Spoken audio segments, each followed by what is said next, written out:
Hello, my name is Kento Nishi, and in this video, I will be presenting our CVPR 2024 paper, Joint-Task Regularization for Partially Labeled Multitask Learning, authored by myself, Junsik Kim, Wonho Lee, and Hans-Peter Pfister of Harvard University. First, we'll begin by defining the problem. In modern machine learning, especially in the vision domain, many applications involve multiple distinct tasks.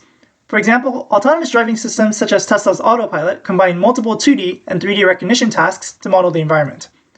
Recently, new multitask datasets have been released. For example, BDD100K contains dashcam footage with each frame being labeled for semantic segmentation, instance segmentation, drivable area recognition, lane detection, and object tracking.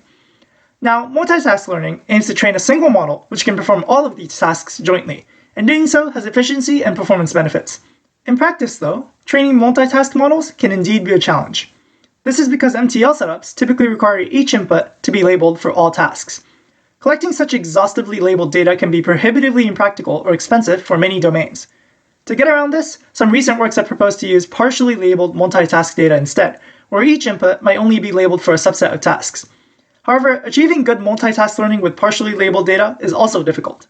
This is precisely the problem that we address in our paper. There has been some prior literature in this area. Most related to our work is the MTPSL algorithm proposed by Lee et al. In CVPR 2022. In short, MTPSL trains an extra encoder to map predictions and labels to a joint space.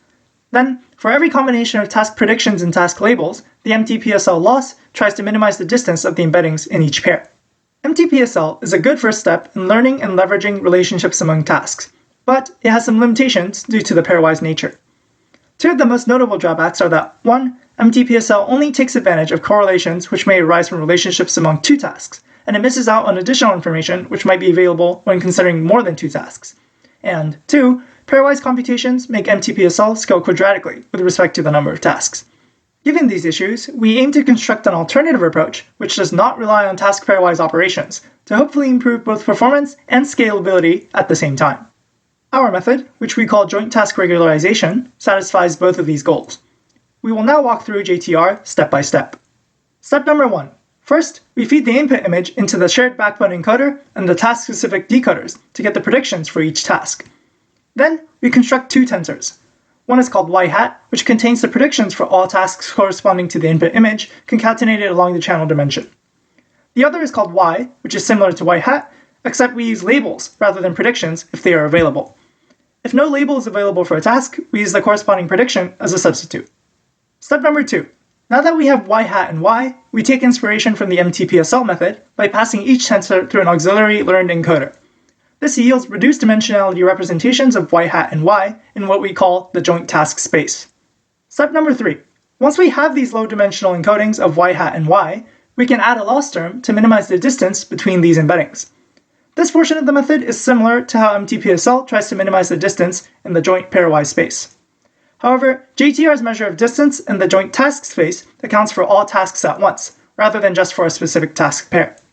Step number 4. So far, we don't have any constraints on the learned joint task space, so the auxiliary encoder could learn a trivial mapping space with no variance. To circumvent this, we add an auxiliary decoder and a reconstruction loss to effectively turn the learnable portions of JTR into an autoencoder. This is especially elegant because it results in a joint task space which is completely disentangled from the internal representations of the multitask predictor model. JTR has many benefits, and there are compelling reasons to use our method over existing methods. First, JTR is evidently simple conceptually, and is also fairly straightforward to implement. Second, JTR is efficient, with the computational complexity being linear with respect to the number of tasks. This is because we encode and regularize all of the tasks in one go, rather than in pairs, avoiding any quadratic blowups. Third, the joint task nature of JTR also better leverages cross-task relationships for learning, improving model performance. To demonstrate the usefulness of JTR, we carried out many experiments with synthetic label scenarios, following those established by existing literature. In these synthetic setups, we essentially take a fully labeled multitask dataset and remove labels from dataset examples to simulate missing labels. As for the datasets, we ran our experiments on NYU v2, which consists of indoor scene data, Cityscapes, which consists of outdoor street scene data, and Taskonomy, which consists of indoor scene data. NYU v2 and Cityscapes are smaller scale, with 3 and 2 tasks respectively, while Taskonomy is larger scale, with 7 tasks per input. We We have too many results to share in this brief presentation, but in general, we found that JTR comprehensively outperforms existing methods across a diverse array of datasets and label scenarios. Additionally, the bottom right table shows the linear complexity of JTR in action. When we scale up from Cityscapes with only 2 tasks to Taskonomy with 7 tasks, JTR becomes 2 times faster to train while also using 30% less VRAM. This clearly shows that JTR scales better than MTPSL when the number of tasks is large.